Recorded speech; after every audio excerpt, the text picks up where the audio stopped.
Fala galera, sejam bem-vindos a mais um episódio do Premium Autocast, podcast da Premium Automotivo. Hoje a gente tem aqui um convidado ilustre, cara. Ele que já correu por várias modalidades. O primeiro e único brasileiro a levar uma categoria da NASCAR, né não? Grande Nelsinho Piquet, cara, embaixador da Motor no Brasil. Seja bem-vindo aí pro nosso podcast, cara. Prazer estar aqui. Bom estar aqui com vocês. Vamos bater um papo aí. Bater um papo bem descontraído hoje. Obrigado pela tua presença. Bom estar no Rio de volta, né? Depois de muitos anos. Com certeza, correndo, cara. Né? Então, tomara que... Vai ser um baita desafio. Tomara que repita a dose aí o ano que vem. Tomara que eles consigam emplacar aí. Tomara que o evento seja bom, né? Beleza, vamos estar lá torcendo, com certeza. Pessoal, estamos aqui também com o Davi, que é o supervisor comercial da Motul, Rio de Janeiro, Espírito Santo, Brasília, Goiás, Tocantins. Nosso super parceiro vai participar com a gente aqui também, beleza? Então, Nelson, eu queria começar falando sobre uma paixão sua, cara, que eu estava lendo aqui. Você adora miniaturas, né? Acho que todo homem gosta de miniatura de carros, Acho né? que todo mundo que gosta de carro vai ter pelo menos uma miniatura daquele carro que é a paixão, né? Então... Ainda mais você que foi nascido no meio, cara. E aí você acabou abrindo uma empresa, né? Que é a Art Models. Isso. Para poder botar essa paixão em prática. Conta um pouquinho pra gente dessa tua empresa. Eu sempre colecionei nos Estados Unidos, quando eu morava lá, é muito mais fácil ainda, né? Comprar essas coisas, mas eu coleciono desde a época que eu morava na Inglaterra, que eu fui primeiro para lá. Lógico que eu já tinha carrinhos antes, mas começou a crescer muito quando eu fui para lá. Eu era muito amigo, quer dizer, eu sou muito amigo do Jonathan, filho do Frank Williams, e eles tinham muita coisa que sobravam, ele sempre me dava muita coisa. E aí começou a juntar, aí depois fui morar nos Estados Unidos para correr de NASCAR, comecei a juntar lá coisas também, enfim, eu acabei tendo que, de certa forma, desovar de muita coisa, porque eu comecei a colecionar só os meus pais ou de alguns brasileiros. Sim. E comecei a ter muito carrinho, né? E então eu foquei só nas coisas minhas mesmo, da minha família, com carros que a gente andou.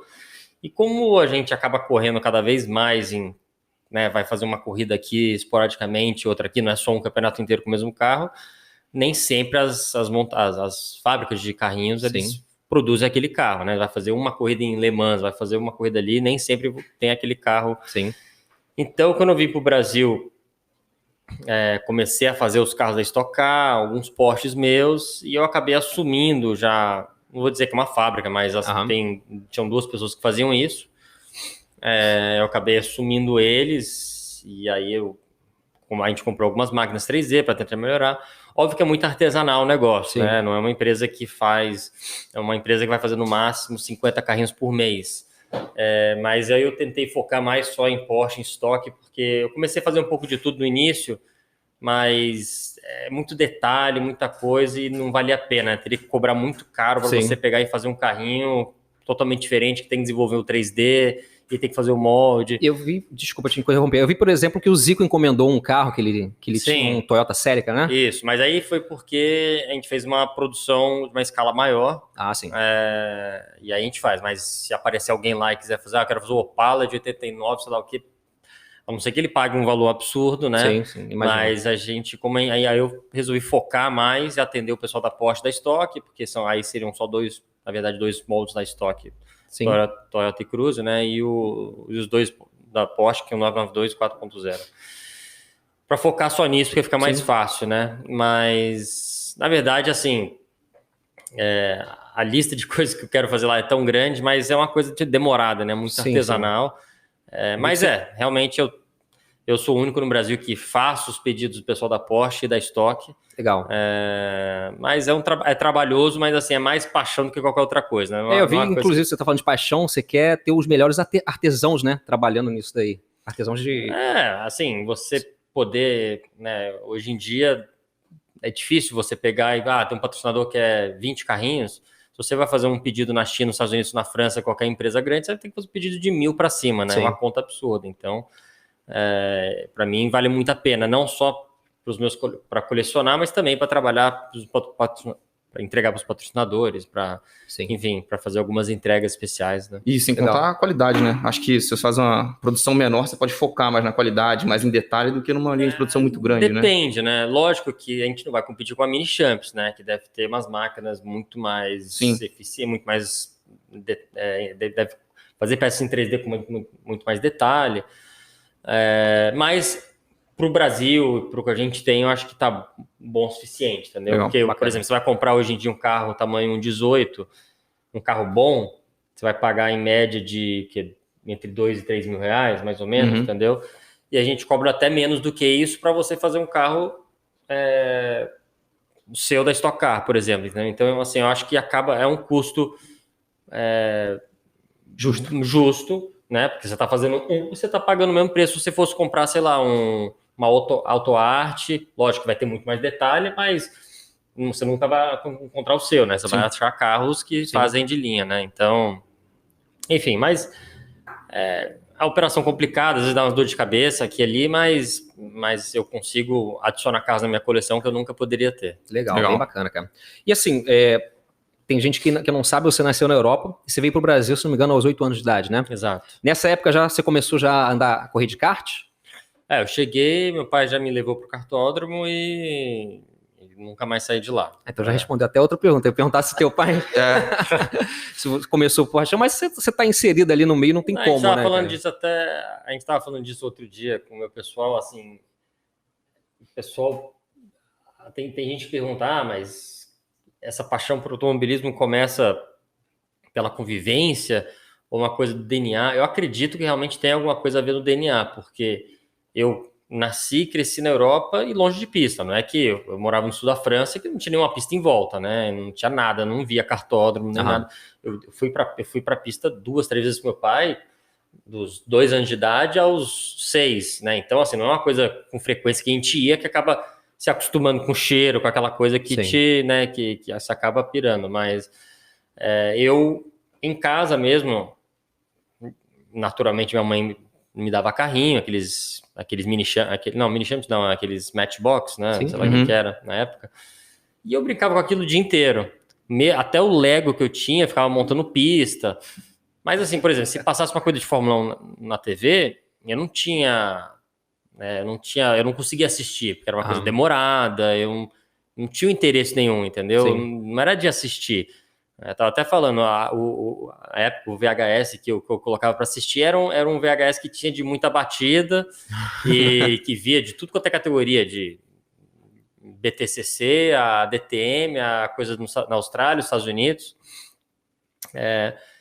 E aí, realmente, quando eu vim para o Brasil sem conhecer nada e meu pai me levou ao kartódromo, eu não queria mais sair de lá, entendeu? Legal. E eu tenho outros irmãos também, e meu pai sempre foi muito claro, ele não decide quem vai andar, quem ele vai apoiar pelo talento e sim pela paixão que você tem por aquilo, né? Legal. Então, tive outros irmãos que quando eu comecei a andar, eu não era nada demais, demorei uns 2 anos para engrenar, né? Ganhei o primeiro brasileiro com 97, comecei a andar em 94, então demorou uns 3 anos para realmente andar bem. E tenho irmãos que começaram a andar muito melhor inicialmente, mas meu pai já percebeu de cara que não gostava o suficiente para você realmente poder chegar a algum lugar, entendeu? Não depende às vezes só do talento, mas sim daquela vontade, aquela paixão que você tem, porque futuramente na sua vida você vai ter que sacrificar muito. E só você realmente sendo tão apaixonado por aquilo que você vai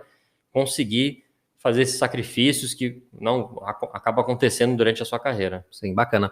E, cara, tá vendo também que você já participou de várias categorias, né? Temos a NASCAR, Fórmula 3, Fórmula 1, Fórmula E, né? Agora na Stock. De todas elas, qual que você achou mais desafiadora, cara? Cara, é complicado. Assim, não dá pra... Todas elas são difíceis. Eu sempre saí da minha zona de conforto, né? Eu nunca tive medo de experimentar uma coisa nova, entrar numa categoria que eu tivesse que aprender tudo do zero. Lógico, depois que eu saí, quando eu fui de um extremo ao outro, Fórmula 1 a NASCAR, eu praticamente cobri muita coisa de estilo de pilotagem, porque você tá de um extremo ao outro, né? Tudo que tem de resto é praticamente no meio dela, né? Até o próprio rally, assim, o controle que você aprende na NASCAR de carro, quando você entra no rally, para mim não vou dizer que foi moleza, mas assim, se pegasse o piloto de Fórmula 1 e colocasse para andar de rally de um dia para o outro, ele vai demorar a se adaptar. Sim, com certeza. Então, com certeza, tudo que eu aprendi na NASCAR me ajudou a poder me adaptar em qualquer tipo de carro. Mas, cara, eu acho que todos, a Fórmula 1, obviamente, é muito difícil você se encaixar na equipe certa, com as pessoas certas e estar no ambiente que você pilota com tranquilidade, porque geralmente você chega na Fórmula 1 com aquela novo, né, Sim. Bem inexperiente, não experiente, mas não tem tanta maturidade para lidar com aquele tipo de pressão. Então, você tá rodeado das pessoas certas, tá na equipe certa, tudo isso ajuda você a ter um futuro, né? Tem diversos pilotos, eu, por exemplo, né, mas não sou o único, tem vários pilotos que tinham muito talento, que, pô, ou não entraram na equipe certa, ou tiveram um companheiro de equipe muito foda no começo, enfim, diversas razões que acabaram não conseguindo continuar lá, né? Então, essa é a particularidade da Fórmula 1. Já a NASCAR, eu acho que é mais... Se você tiver talento, você consegue, porque é uma coisa que você vem desde cedo. Eu não vou dizer meu problema, mas assim, eu cheguei na NASCAR com 20 e poucos anos e, pô, tive que começar do zero, aprender o que era andar em oval, andar em aquele tipo de carro, aquele tipo de pneu e tudo mais. Lógico, teve um pouco de questão de patrocínio e tal, ganhamos algumas corridas, mas é lógico, se eu tivesse começado a andar naquele tipo de carros muito mais novo, você ia chegar lá, você ia pegar tudo com muito mais facilidade, né?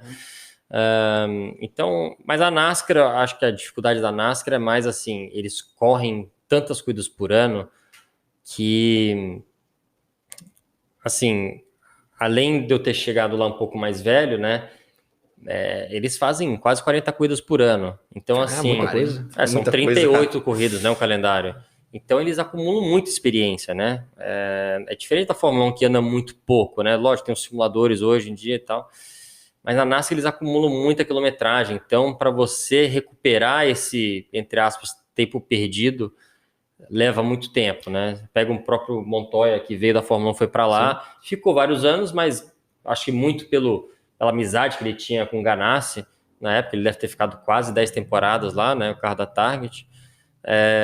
Mas mesmo assim, ele teve dificuldade, né? Ele acho que não chegou a vencer nenhuma vez. Chegou perto a vencer corridas Sim. E tudo, mas sempre eu lembro que teve problema no pitch de velocidade. Enfim, sempre beliscou algumas corridas. Mas é muito competitivo lá, né? Você tem várias equipes boas, Sim. Né? Você tem, todo final de semana, você tem 10 carros que podem vencer, né? Então, realmente não é questão... A Fórmula 1, se você tiver um dos 4 melhores carros ali, por mais que você erre alguma coisa, uma estratégia, uma volta... Você está ali entre os 4, né? A NASCAR, você tem 10, às vezes 15 caras que podem vencer corrida, então qualquer erro seu ali te tira dos 10 primeiros, entendeu? Cara, e o esforço físico? Eu fico vendo, a Fórmula 1 tem todo um preparo, né? Só que são corridas com mais espaço entre elas, né? No caso, o físico conta para a NASCAR, tanto quanto para a Fórmula 1, o esforço é menor por ser um circuito oval? Não, é menor, né? Na NASCAR eu acho que é um esforço um pouco mais mental, talvez, né? Mas, com certeza, fisicamente, a Fórmula 1 demanda muito mais. Né? Sim, tem muito mais força G, tem muito mais coisa acontecendo. Você está num circuito misto, tendo que lidar com muito mais configurações no volante. Na NASCAR é mais a finesse da pilotagem, né? Um oval, então a repetitividade das voltas é mais importante ali, porque... A constância, né? É uma constância que você consegue... Você tá repetindo muito mais, andando muito mais vezes, são só 2 curvas, mas você tem menos a pensar, né? Por outro lado, você tem muito mais relargadas, no pit stop você não tem um pit limit, você tem que controlar isso no pé, tem outras coisas que aí entra um pouco o lado talento e experiência, né? Uhum. Mas realmente, força física na Fórmula 1 você tem que ter mais preparo. Sim. E das suas vitórias, cara, qual que foi a mais marcante para você? Teve uma que marcou mais? Eu sei que todas são especiais, né? Mas teve alguma vitória por algum motivo que marcou mais para você? Todas elas são legais, importantes, né? Eu acho que a primeira da NASCAR foi muito bacana, né? Foi bem inesperado, porque foi uma corrida que eu fui convidado na equipe que eu estava correndo de truck, e aí eles me convidaram para fazer uma corrida de road course, né, na Nationwide. A gente, obviamente, foi com uma certa expectativa que era uma pista mista, mas eu não conhecia a pista, e era uma das primeiras corridas da equipe na Nationwide, na categoria do meio. E a gente fez a pole igual a corrida, então realmente foi bem inesperado, foi muito legal. Acho que a primeira da Fórmula E também não foi tão inesperado, porque eu estava muito confiante, né? Eu já teria ganhado em Miami se não fosse pelo problema de pit stop que a gente teve. Mas realmente lá foi muito legal. Enfim, acho que não dá para... É difícil de descrever assim. Todos são momentos diferentes da sua vida, com situações diferentes, enfim, todas são especiais. E algum dessas modalidades, qual delas se assemelha mais com a Stock Car? O comportamento do veículo? Você tem ideia? Ou é tudo, cada um é uma experiência diferente? Não, comparado com a Stock Car, nenhum, pra falar a verdade. A Stock Car, ela é muito... A potência, ela é relativamente mais baixa do que, né, grande parte dos carros.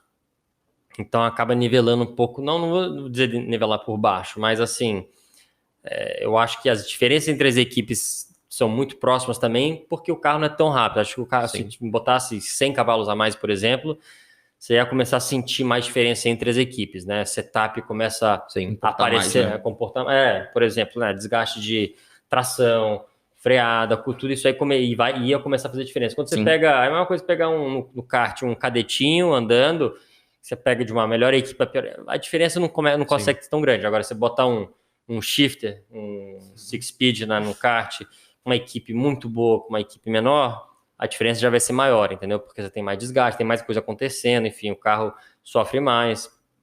Então, acho que é diferente, assim, nenhum DTM dá para comparar, o DTM é um carro com muita aerodinâmica, tem muito mais potência, um pneu mais duro, a própria Porsche Cup, né, ela tem mais potência de ré, tem mais tecnologia, o carro feito na Alemanha, 100% europeu, né, o Stock Car é um carro feito, o chassi é um chassi de 10 anos atrás, enfim, o que importa ali na Stock Car é que os carros são bem parecidos um com o outro e que a competitividade é boa, entendeu? Independente do carro ser velho ou não, acho que o que interessa no final da história é que as batalhas, que ali a disputa para a vitória seja muito acirrada e que o público goste, né? Então, o que tem dentro, igual na Argentina, aqueles carros são mais velhos ainda, só que o público vai à loucura com eles lá, né?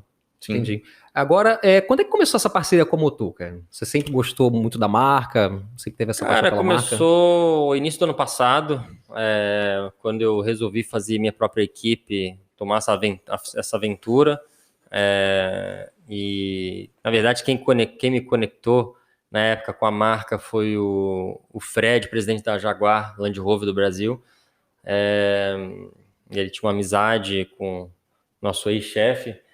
E aí eu fui conversar com eles, acharam legal a ideia e começou lá, assim, foi assim, um pouco inesperado, porque já era no início do ano passado, já era fevereiro ou março do ano passado, então, mas enfim, foi relativamente recente, né, estamos no segundo ano aí da parceria. E você correu os Sertões também, né, na verdade, antes já tinha corrido Le Mans, já tinha feito outras coisas com Motu, né, um pouco por coincidência, mas já tinha carregado eles no pódio. Assim, o ano passado a gente fez Sertões também, Porsche, a gente venceu. Acho que tem tudo a ver, obviamente a Motu tá nesse esporte há décadas já, e fazer parte da história deles, né, é muito legal. Bem bacana, cara. Você quer fazer alguma pergunta? Não, o bacana é que agora a parceria começou ano passado, e esse ano agora voltando o público, né, a gente teve em Goiânia junto, e agora no Rio, então isso é legal, poder estar trazendo a experiência também para os nossos clientes, para estar acompanhando também essa experiência, estar junto com o Nelsinho nas pistas aí. Porque não é só ter a marca no carro, né? A marca tem que trazer um benefício para as pessoas que trabalham junto com elas, né? Vocês, por exemplo, né? Tudo não é só aparecer a marca nos jornais, no site, no Instagram, mas também você conseguir ativar todo mundo que está trabalhando por trás, né? Os fornecedores, os distribuidores, enfim, tá envolvendo todo mundo, porque é uma coisa que tem que agregar em todas as áreas, né? Com certeza. E aqui no Rio especial, porque muitos anos aqui, né, assim, sem ter nada de relacionado a isso, né? A gente tá sem autódromo aqui. Eu nasci aqui no Rio, sempre, eu frequentava o autódromo quase todos os finais de semana, E do nada a gente ficou sem nenhum. Hoje o autódromo mais perto é um autódromo Lima Duarte, então acho que isso é muito importante, essa categoria. Aqui daria até pro Nelsinho vir a pé, né? A gente tá pertinho aqui do antigo autódromo de Jacarepaguá. Agora é só atravessar a rua, cara. Você me permite até, aproveitando que a gente tá falando de autódromo, entrar num projeto que você tava de frente, se eu não me engano, que é o IPRIX, né? Que seria no Parque Olímpico. Esse projeto, ele ainda tá... A gente ainda tá, ele passou para São Paulo a ideia, porque aqui realmente é muito difícil, a prefeitura acho que está com muitos outros problemas antes de pensar em trazer uma corrida dessa, que é cara. Então a gente passou a bola para São Paulo, porque lá tinha mais interesse, tinha mais ajuda financeira. Então, no momento, ela está mais... Começou aqui a ideia, e aqui era uma ideia muito boa, era sobre dar uma vida um pouco para o Parque Olímpico, que realmente hoje não tem quase nada, além de festa, show de vez em quando, né? Então era fazer uma pista semi-rua, um pouco parecido com Valência, na Fórmula 1, alguns anos atrás. Mas infelizmente não foi para frente, enfim, a prefeitura aqui tem uma dificuldade, obviamente, aí entrou pandemia, isso foi logo antes da pandemia, aí entrou pandemia, aquela confusão toda aqui, o dólar disparou e complicou muito a nossa vida. Então, no momento, a gente tá mais próximo de ir pro AMB em São Paulo. Mas... Eu vou conversar com o Eduardo Paz, vou marcar ele aqui, cara, nesse podcast aí. Ô, Dudu, pô, dá uma força aí pro Carioca. Eu tava acompanhando quando apareceu a notícia falando sobre esse Prix, eu falei, cara, eu atualizava isso com frequência, depois sumiu. Eu falei, acho que não vai acontecer mais não, cara. Não, difícil, porque é uma corrida cara, né? Corrida de gastar aí pelo menos uns 50 milhões gastos. Então, cara, vamos lá, a gente tá chegando aí, vamos ter a corrida dia 10 agora, domingo, né? Depois de 10 anos, o Rio volta a receber a Stock Car e pela primeira vez dentro de um aeroporto. Então, imagina o desafio. Você chegou a visitar a pista? A gente só pode ir lá, a gente viu bastante vídeo, foto, né? A planta, a gente só vai poder ir lá realmente a partir de amanhã, que começa a montagem da parte das equipes, né? Mas é um desafio grande para a categoria, porque eles estão bem preocupados, assim, né? É a primeira vez em muitos anos que a categoria não monta uma corrida dessa, né? Sim. Eles estão acostumados a ir para o autódromo e muito fácil, ter tudo lá pronto e só colocar os banners e andar, né? Então, realmente aqui vai ser um desafio muito grande para eles, né? A gente tivemos várias reuniões com eles pedindo calma, isso, né? Os custos aqui estão bem mais caros do que uma corrida normal. E eles estão querendo realmente...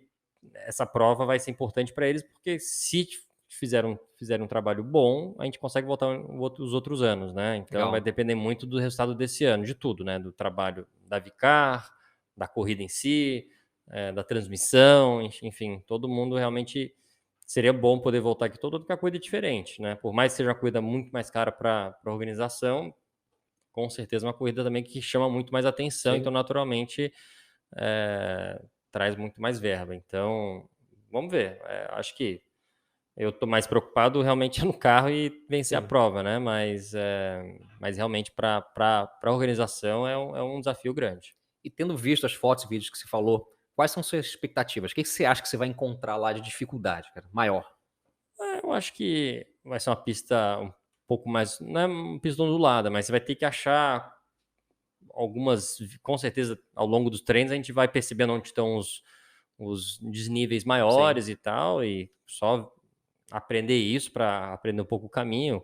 Como é um aeroporto, um lugar já concretado e asfaltado há muitos anos, e não vai reasfaltar, né? A gente só vai usar já o que existe, e a gente vai só ter que achar um pouco o caminho ali.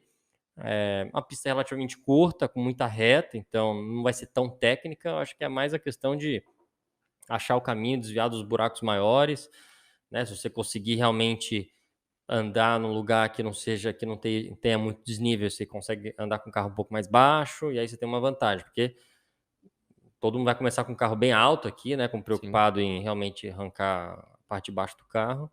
Mas se você conseguir realmente achar a parte mais lisa da pista, né? Lógico que você não vai ficar andando em zigue-zague, mas vão ter lugares, se você conseguir evitar, você consegue andar com o carro cada vez mais baixo e ganhar performance. Então, mas você pegar a pista não vai ser tão difícil, como eu disse, uma pista de 5 curvas, né?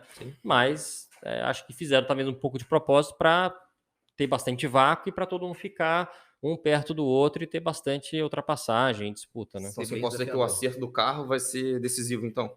O acerto de suspensão para poder fazer isso daí? Não necessariamente. Eu acho que carro tem que ser bom de reta aqui, porque tem umas retas bem grandes. Só tem 2 curvas de baixo, eu acho. Então, vai ser similar com Goiânia, eu imagino, a última prova no ano externo. Mas, em Goiânia, por ser um autódromo, já era naturalmente mais lisa a pista, né? Aqui vai ter um pouco mais disso, que vai ser só um obstáculo a mais que vai criar, mas nada muito difícil. Sim. Perfeito. E mudando um pouquinho de assunto, cara, mas tem alguma conexão também? Eu vi que você tem umas ações lá com certas ONGs de pet, né? Você gosta de animais, pelo que eu vejo, eu acompanho lá. O que a gente tenta fazer, os 2 últimos anos na pandemia a gente não conseguiu fazer nada, mas o que eu estava fazendo antes da pandemia começar, eu escolhi uma ONG em todas as etapas que a gente ia, em todas as capitais, as capitais que tem autódromo que a gente corre, né? E aí 2 semanas antes, ou 10 dias antes, a gente anunciava qual era a ONG e a gente deixava lá uns kits de boné, camiseta, ingressos. E aí o pessoal ia fazendo doações e a cada X quilos você ganhava um cupom. E eu chegava na quinta-feira antes da prova e escolhia os vencedores, né, dentro de todos. E aí esses vencedores, alguns iam para a pista, outros ganhavam boné e camiseta, para tentar ajudar. Eu gosto muito de animais, cresci em volta de animais, então acho que é um pouquinho que a gente pode fazer para ajudar. E nessa etapa do Rio de Janeiro tá rolando também uma campanha, né? Tá. O pessoal tem tempo ainda, se a gente soltar esse podcast hoje, o pessoal tem tempo ainda de participar? Não, a gente fez hoje de manhã, a gente passou lá agora, antes de vir para cá, a gente passou para entregar os prêmios e eles vão anunciar os vencedores, daqui a pouco a gente já vai... Legal. A gente já vai, então... Mas, enfim, toda corrida vai ter, então ano que vem, se vocês estiverem por aqui, vocês podem participar. Com certeza. Legal. E aí, até para o pessoal poder também te seguir lá, qual o teu Instagram é? Piquet Júnior, Piquet Júnior. Arroba Piquet Júnior. Se quiser seguir o Nelsinho lá, e a ONG do Rio são os Indefesos. E também tá no meu Instagram, enfim, é só... Beleza. Seguir. Cara, queria te agradecer novamente a tua presença aqui. Eu te desejo sorte, cara. Obrigado. Então só a gente vai estar lá torcendo também. Sim. Muito obrigado mais uma vez, cara. Valeu. Pessoal, se vocês quiserem continuar assistindo aí, nosso próximo podcast, tá bom? Se inscreve no nosso canal e não deixa de seguir a gente nas plataformas de podcast. Nelsinho Piquet na parada aí. Forte abraço, até o próximo vídeo. Valeu. Um abraço.